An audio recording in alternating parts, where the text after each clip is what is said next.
This time, it is Russia. Trump expresses ire and talks about secondary tariffs on Russia if talks fail. In a phone interview and later speaking to the media, President Trump expressed his anger for a possible temporary administration in Ukraine as suggested by President Putin.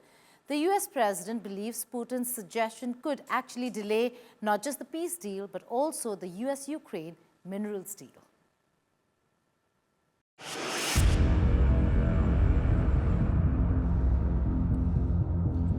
US President Donald Trump's love and not really hate policy towards his Russian counterpart Vladimir Putin seems to often confuse political pundits. As April 2nd approaches and countries with bated breath wait for the imposition of reciprocal tariff, here's another fresh salvo from Trump. In a phone interview, Trump expressed his grievance towards Putin. He was not happy the way Putin spoke about introducing a temporary administration in Ukraine. In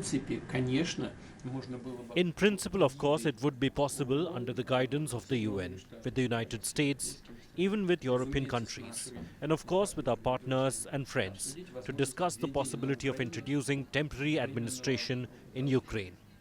For what? In order to hold democratic elections, in order to bring to power a viable government that enjoys the people's trust. In case the peace deal doesn't happen or if there's any delay, Trump is mulling over secondary sanctions against Russia. I think he'll be okay. But if he isn't, I was disappointed in a certain way. Some of the things that were said over the last day or two having to do with Zelensky, because when he considers Zelensky not credible, he's supposed to be making a deal with him, whether you like him or you don't like him. So I wasn't happy with that. But I think he's going to be good. And I certainly wouldn't want to put secondary tariffs on Russia, but if they were put on, it would not be very good for them. But this statement of Trump is in sharp contrast to his earlier stance in regards to elections in Ukraine. Well, we have a situation where we haven't had elections in Ukraine, where we have martial law, or essentially martial law in Ukraine, where the leader in Ukraine, I mean, I hate to say it, but he's down at 4% approval rating, and where a country has been blown to smithereens. You got most of the cities are laying on their sides. The buildings are collapsed. It looks like a massive demolition site. Trump, however, didn't explain how he would implement the secondary tariffs. He expressed his willingness to speak to the Russian president this week if Putin did the right thing. Bureau Report, India Today. Iran's Supreme Leader Ayatollah Ali Khamenei has drawn a red line. Khamenei says any military strike will be met with a forceful counterattack against the United States of America. Tehran has also cautioned that its underground missile city is ready to attack if Washington makes any hostile move. But now there's a new target in the crosshairs: British forces. A top Iranian military official has upped the stakes, saying British forces could also be caught in this crossfire. The target? Diego Garcia, an island thousands of miles away from Iran but home to a key US-UK military base. So is this just tough talk, or are we on the brink of a military showdown? Our next report.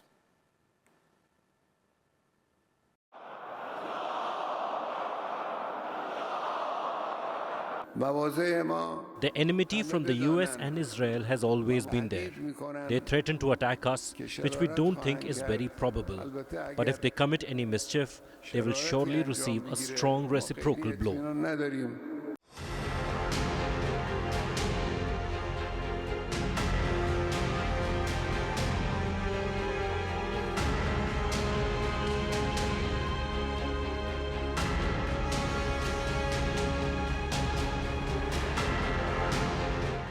A direct and dangerous warning from Iran. British forces could be in the crosshairs if Donald Trump launches a military strike against Tehran. A senior Iranian military official has made it clear any attack on Iran will be met with retaliation, including strikes on the joint UK-US base in the Chagos Islands. So, how serious is this threat? What makes Diego Garcia, a remote island thousands of miles from Iran such a crucial target? And with Trump ramping up pressure on Iran, is the world heading towards another military conflict? US President Donald Trump has once again put Iran on notice. We're going to make a decision on secondary tariffs on Iran based on whether or not they're going to make a deal. If they're going to make a deal, then we're never going to put secondary tariffs on. We're going to hope they have a great, long, and successful life as a country. But we'll see what happens. It's very, very interesting. I can't imagine them doing anything else but making a deal. I would prefer a deal to the other alternative, which I think everybody in this plane knows what that is. And that's not going to be pretty, and I do not prefer that. Just days ago, he warned that Iran needs to make a deal over its nuclear program or face the consequences. But now, Iran is firing back, not with words, but with threats of military retaliation. A top Iranian military official has told The Telegraph that if Trump attacks, Iran will strike back, not just at the US, but also at British forces in Diego Garcia, a key naval base in the Indian Ocean. Diego Garcia is a tiny island in the Chagos archipelago, controlled by the UK, but home to a massive US military base. It has been used for launching airstrikes in Iraq and Afghanistan, and it houses some of the most advanced bombers in the world. This includes the B-2 Spirit, capable of carrying out deep strikes on Iranian nuclear facilities. In Iran's eyes, this makes Diego Garcia a prime target. Iran is making it clear, if the US attacks, British troops won't be spared. Iranian state media has warned that Tehran could hit Diego Garcia with its long-range Khorramshahr missiles or Shahed 136B kamikaze drones, both of which have the range to reach the island. Iran has also listed several other military targets, including a US base in Bahrain. A senior advisor to Khamenei says Iran may be open to diplomacy, but only on its own terms. So far, neither side is backing down. Our position regarding negotiations is clear. We will never negotiate under pressure or threats. Negotiations must take place from a position of equality and not be conducted under pressure. Our stance on this matter is clear. Direct negotiations with America are rejected, but indirect negotiations with America have existed in the past, and even now, if necessary, indirect negotiations will be conducted. Trump wants a nuclear deal. Iran wants guarantees that sanctions will be lifted. And now, with threats of military action in the air, the world is left wondering. Iran's warning has set off alarm bells in London and Washington. If Trump moves forward with his pressure campaign, Iran seems ready to retaliate, not just against US forces, but against British personnel too. Is this just posturing, or are we seeing the early signs of a major military confrontation? With Rudrashish Kanjalal, Bureau Report, India Today Global.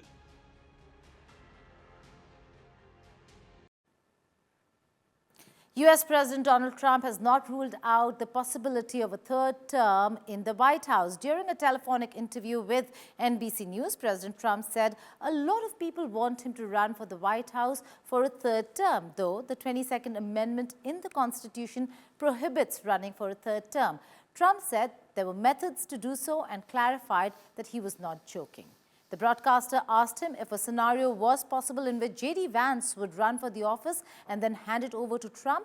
Amending the Constitution and to abolish the two-term limit is difficult and requires either a two-thirds vote of Congress or two-thirds of the states agreeing to call a constitutional convention to propose changes. In either case, ratification from 3/4 of the states is required.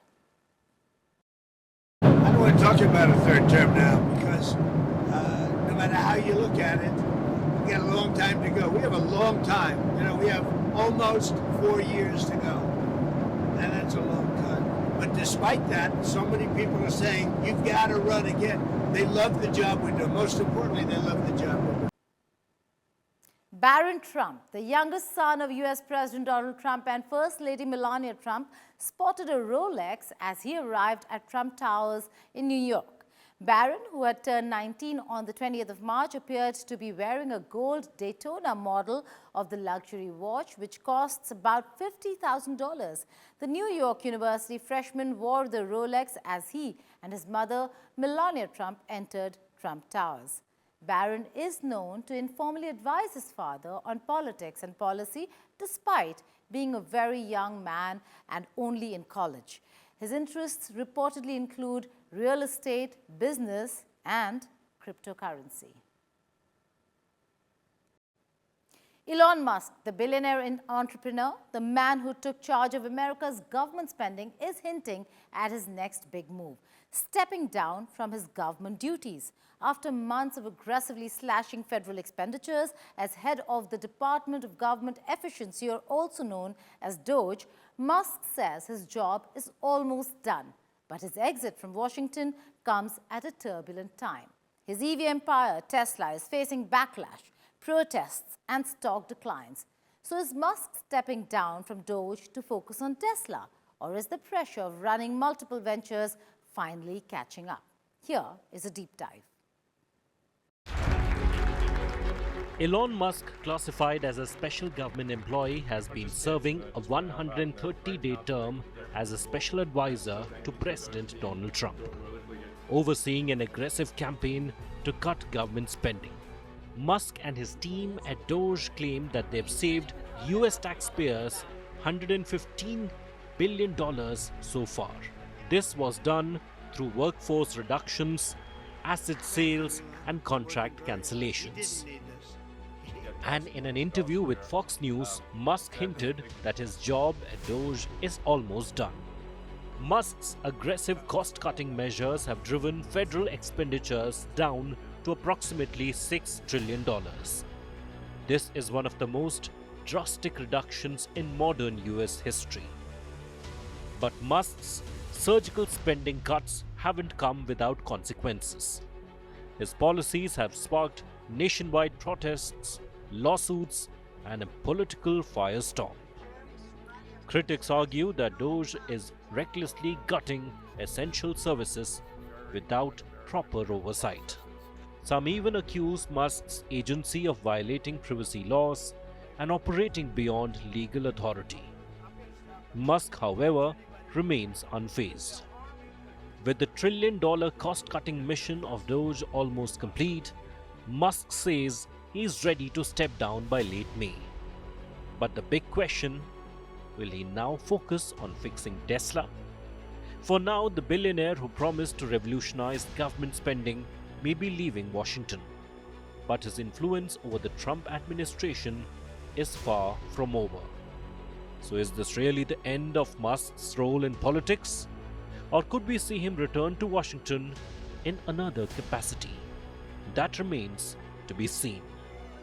Bureau Report, India Today.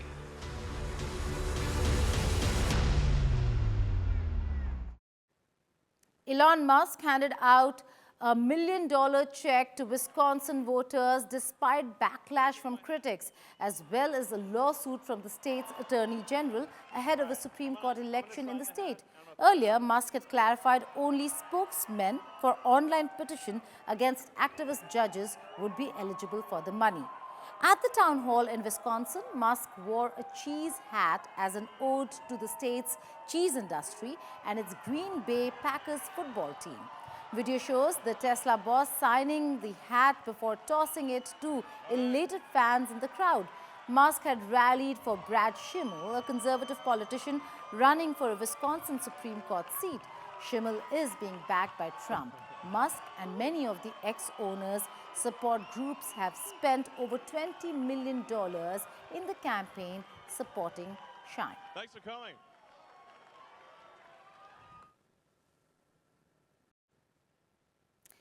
Myanmar is still reeling from the devastation of a powerful 7.7 magnitude earthquake on the Richter scale that struck on the 28th of March, causing widespread panic and destruction. over 2,056 bodies have been recovered, with the toll expected only to rise. Rescue operations are ongoing in Mandalay, where teams are working tirelessly to free survivors from the rubble. Here's a report. Hello. Hello. Rescue workers in Myanmar's quake-hit capital pulled this man alive from the rubble after over 40 hours trapped in the wreckage of a 3-story building. He was miraculously without major injuries and is in a stable condition. While this man was lucky, many more are feared still trapped across the country, and the death toll from Friday's 7.7 magnitude quake, one of Myanmar's strongest in a century, continued to rise. The military government said on Sunday more than 1,700 people had been killed, with over 3,000 injured and hundreds still missing. Experts have estimated the death toll could top 10,000 and losses could exceed the country's annual economic output. Russian rescue teams touched down in the capital Naypyidaw, bringing with them a mobile hospital before heading to hard-hit Mandalay near the epicenter of the quake. Eyewitness footage showed the extensive damage in Mandalay. Reuters was able to verify the location and date of the video. Aid workers and residents said scores of people there were feared trapped under collapsed buildings, and most could not be reached or pulled out without heavy machinery. Thailand, India and China were among Myanmar's neighbours that have also sent relief materials and teams, along with aid and personnel from Malaysia and Singapore. Critical infrastructure, including bridges, highways, airports and railways across the country, lie damaged, slowing humanitarian efforts. In some areas near the epicenter, residents told Reuters that government assistance was scarce, leaving people to fend for themselves. The devastation piles more misery on Myanmar, already in chaos from a civil war that grew out of a nationwide uprising after a 2021 military coup ousted the elected government. The opposition National Unity Government, which includes remnants of the previous administration, said anti-junta militias under its command would pause all offensive military actions for 2 weeks from Sunday. In neighbouring Thailand, authorities said dozens of people remained trapped under the debris of a collapsed Bangkok skyscraper that was under construction when the quake hit.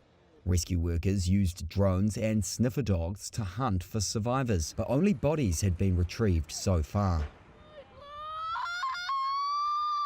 Some relatives and friends of the missing and trapped construction workers broke down as they waited for news. South Korean actor Kim Soo-yoon on Monday denied allegations that he dated the actress Kim Se-ron when she was underage. He broke down in tears as he said he could not admit what is not true. Kim said that he dated Kim Se-ron 5 years ago for about a year, but not when she was underage. He also stated that the YouTube expose released earlier this month cited testimonies and evidence that were false, including screenshots of messages that could not have come from the actress. Lawyers representing Kim Soo-yoon and his agency said they had sued people involved in the YouTube expose for a total of 12 billion won in damages and reported them to the authorities for defamation and violation of the Information Protection Act. Earlier, brands including Prada had cut ties with the actor amid the controversy over his relationship with Kim Se-ron. Meanwhile, Kim Soo-yoon's agency, gold medalist, acknowledged his past relationship with Kim Se-ron but clarified that they only started dating in the summer of 2019. However, Kim Se-ron's family has released a series of text messages from 2016, allegedly showing inappropriate and flirtatious exchanges between the two when she was still a minor. The age of consent in South Korea is 16. Kim Se-ron was found dead on the 16th of February. 저는 고인이 미성년자이던 시절 교제를 하지 않았습니다. 그리고 고인이 저의 외면으로 인해 또 저희 소속사가 고인의 채무를 압박했기 때문에 비극적인 선택을 했다는 것 또한 사실이 아닙니다. 제가 잘못한 일은 얼마든지 인정하겠습니다. 책임져야 할 일이 있다면 책임지는 게 당연하다고 생각합니다. 하지만 하지 않은 일을 했다고 할 수는 없습니다.